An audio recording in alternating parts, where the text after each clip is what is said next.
ফাবিমা রাহমাতিম মিনাল্লাহি লিনতা লাহুম। হে মুহাম্মদ সাল্লাল্লাহু আলাইহি সাল্লাম, আপনার আচরণ যদি কর্কশ থাকতো, আল্লাহর পক্ষ থেকে দয়া, আল্লাহর পক্ষ থেকে রহমত, যে আপনার আচরণ নম্র ছিল। মুহাম্মদ সাল্লাল্লাহু আলাইহি সাল্লামকে আল্লাহ সুবহানাহু ওয়া তাআলা বলতেছেন, হে মুহাম্মদ সাল্লাল্লাহু আলাইহি সাল্লাম, আল্লাহর পক্ষ থেকে অসংখ্য দয়া, অসংখ্য অনুগ্রহ ছিল, এই জন্য আপনার আচরণ নম্র ছিল, এই জন্য আপনার আচরণ ভদ্র ছিল।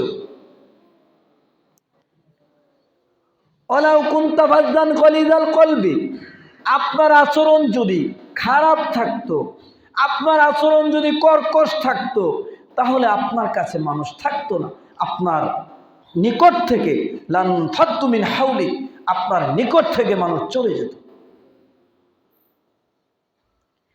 মুহাম্মদ সাল্লাল্লাহু আলাইহি ওয়াসাল্লামের আচরণ এমন ছিল, তার ব্যবহারে সাহাবারা, আবু বকর রাদিয়াল্লাহু তাআলা আনহুর মতো লোক, ওমর রাদিয়াল্লাহু তাআলা আনহুর মতো লোক, সাহাবারা জীবন দিতে তারা বাধ্য, তারা হিজরত করেছে, তারা পরিবার রেখে চলে